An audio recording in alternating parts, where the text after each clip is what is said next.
Ya, halo guys. Kembali lagi bersama Mr. Channel EB. Dan hari ini saya akan membahas tentang IQ. Mungkin dari beberapa dari kalian ada yang bertanya nih, apa itu IQ? Negara apa toh dengan rata-rata IQ tertinggi dan yang terendah? Apa sih yang bikin IQ rata-rata negara tinggi atau rendah? Berapa toh rata-rata IQ negara Indonesia dan di peringkat berapa di dunia Asia Tenggara? Lalu saya akan rangkum di dalam video ini dan nanti kalian akan tahu. Bagi yang nggak punya waktu terlalu lama untuk melihat video ini sampai akhir, kalian bisa langsung lihat lihat rangkumannya di pojok di menit di sini ya. Itu nanti akan saya kasih tahu ya rangkumannya kapan. Oke, kita langsung saja bahas di chapter pertama, apa itu IQ. Apa itu IQ?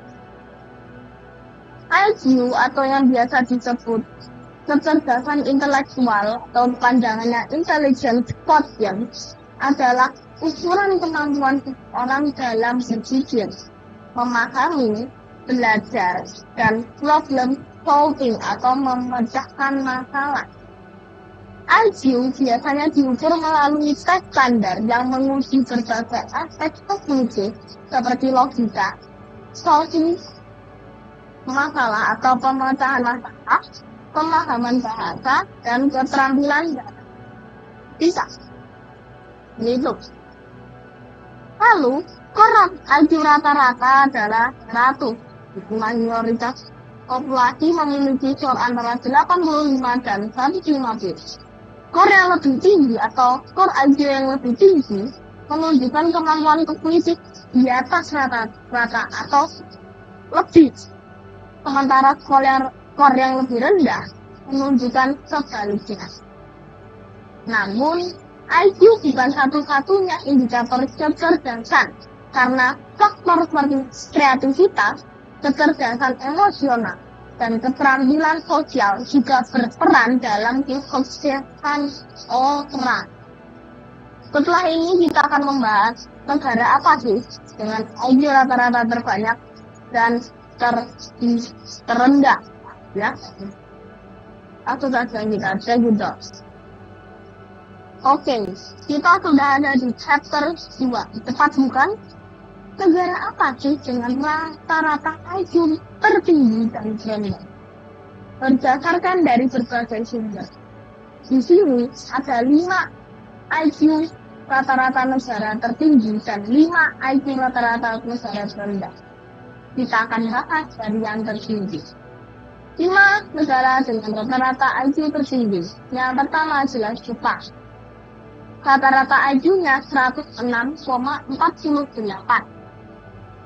Lalu yang kedua adalah negara Taiwan dengan rata-rata 106,47, beda 0,001 dengan Jepang.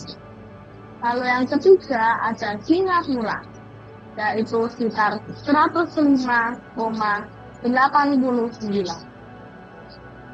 Lalu yang keempat ada Hong Kong, yaitu dengan rata-rata 105,37. Yang terakhir China, yaitu dengan rata-rata 104,1. Di sini rata-rata IQ orang tertinggi atau negara tertinggi itu adalah di atas 100. Lalu bagaimana dengan rata-rata IQ terendah? Yaitu yang pertama diraih oleh Nepal sebagai juara 1 terbawah, yaitu 42,99.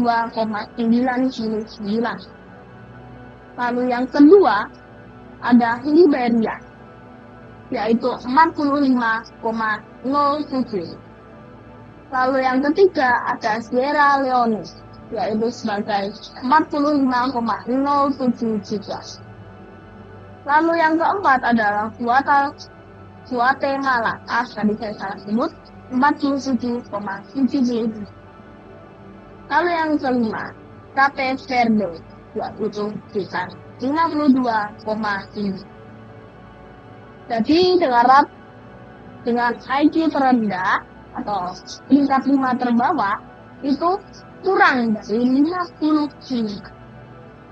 Perlu diingat juga bahwa rata-rata IQ dipengaruhi oleh beberapa faktor, termasuk akses terhadap pendidikan, nutrisi, dan lingkungan sosial. Selain itu, metode pengukuran dan sumber data dapat dijajah, sehingga hasilnya mungkin tidak sepenuhnya konsisten antara berbagai sisi. Jadi, seperti itu ya. Lalu, dalam chapter selanjutnya kita akan membahas apa sih yang bikin IQ rata-rata sebuah negara tinggi atau rendah. Langsung saja kita bahas.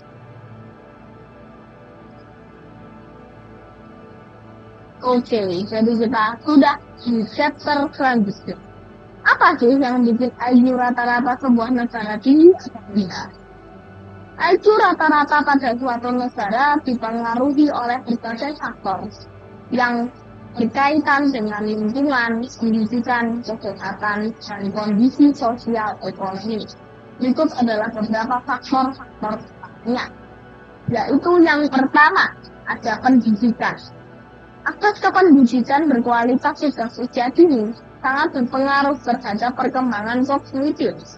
Kurikulum yang menekankan pemecahan masalah, berpikir kritis, dan kreativitas membantu meningkatkan IQ. Negara dengan sistem pendidikan yang baik cenderung memiliki IQ rata-rata yang lebih tinggi. Lalu yang kedua, nutrisi dan kesehatan. Gizi yang cukup, terutama pada masa kanak-kanak, sangat berperan dalam perkembangan otak mereka. Jika kekurangan zat gizi penting seperti yodium, zat besi, dan protein dapat menghambat kecerdasan. Penyakit yang menular dan kesehatan ibu selama kehamilan juga dipengaruhi oleh pengembangan otak pada anak. Lalu yang ketiga, faktor sosial dan ekonomi. Kemiskinan seringkali membatasi akses ke pendidikan dan kesehatan yang layak. Anak-anak yang tumbuh dalam kondisi stres tinggi atau lingkungan yang tidak mendukung memiliki resiko lebih besar mengalami gangguan perkembangan kognitif. Negara dengan stabilitas ekonomi lebih tinggi umumnya mampu menyediakan fasilitas pendidikan, kesehatan, dan yang lebih baik. Lalu yang keempat adalah faktor genetik. Genetika memiliki peran dalam kecerdasan individu, tetapi pengaruhnya lebih kecil dibandingkan faktor lingkungan. Tidak ada ras atau kelompok etnis yang secara inherent lebih cerdas. Perbedaan IQ antar negara lebih banyak disebabkan oleh lingkungan dan akses terhadap sumber daya. Maaf ya tadi saya.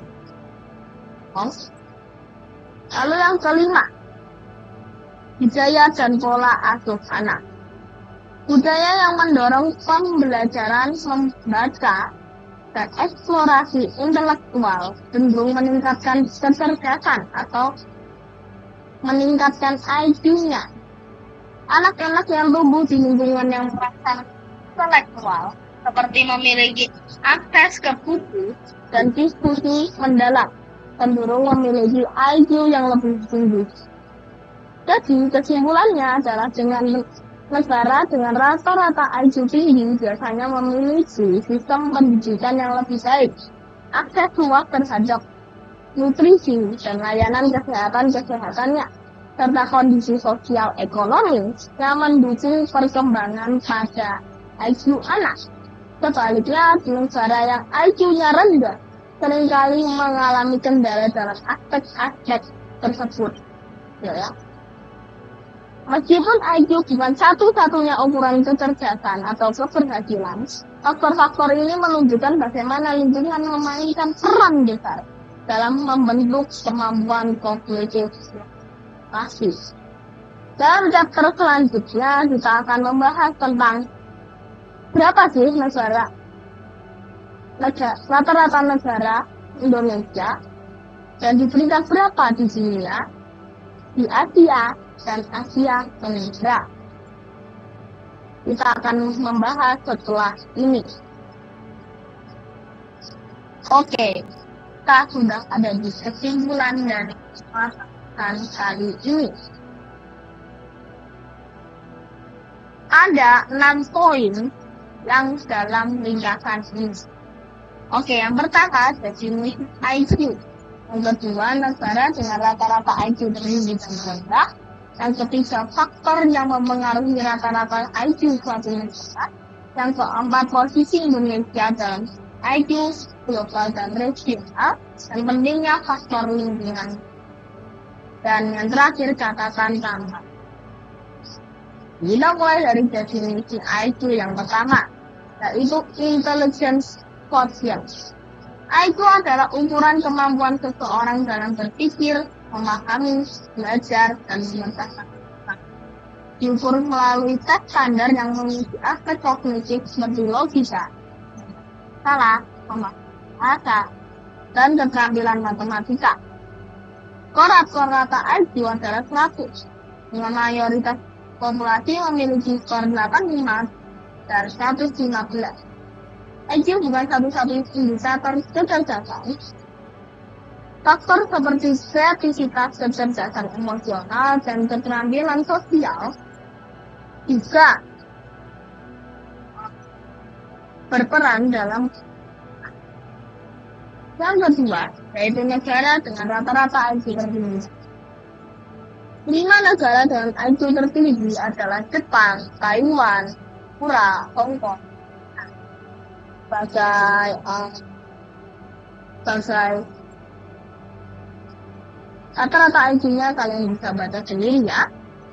Dan sementara itu 5 negara dengan rata-rata IQ terendah: Nepal, Libya, Sierra Leone, Guatemala, Italia. Lalu faktor yang mempengaruhi rata-rata IQ suatu negara, yaitu pendidikan. Akses ke pendidikan berkualitas, kurikulum yang menekankan pemecahan masalah dan berpikir kritis, nutrisi dan kesehatan. Gizi yang cukup terutama pada masa kanak-kanak dan kesehatan ibu selama kehamilan. Lalu faktor sosial dan ekonomi, kemiskinan, stabilitas ekonomi, dan lingkungan yang mendukung. Faktor genetik, yaitu peran genetik dalam kecerdasan individu, tetapi pengaruhnya lebih kecil dibandingkan faktor lingkungan. Yang terakhir, budaya yang mendorong pembelajaran di internet. Lalu pada poin keempat adalah posisi Indonesia dalam skor IQ nasional. Rata-rata skor IQ Indonesia adalah 78,49 pada data 2000. Peringkat global Indonesia adalah 126 dari 199 negara.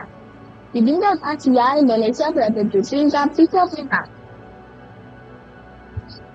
Sementara pada kawasan Asia Tenggara, Indonesia menikmati dari posisi 10 dari 11 negara.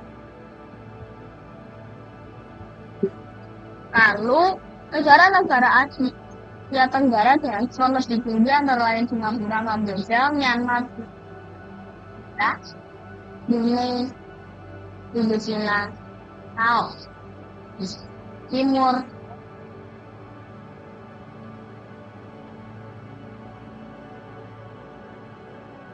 sebagai info, Timor Leste itu tuh seperti yang tadi kita bahas, sepertinya itu tuh Timor Leste itu tuh sama seperti IQ-nya Indonesia. Oke, selanjutnya yaitu pentingnya faktor lingkungan. Negara dengan rata-rata IQ tinggi umumnya memiliki sistem pendidikan yang mendukung akses luas terhadap nutrisi dan layanan kesehatan, serta kondisi sosial ekonomi yang mendukung. Sebaliknya, dengan IQ rendah sering mengalami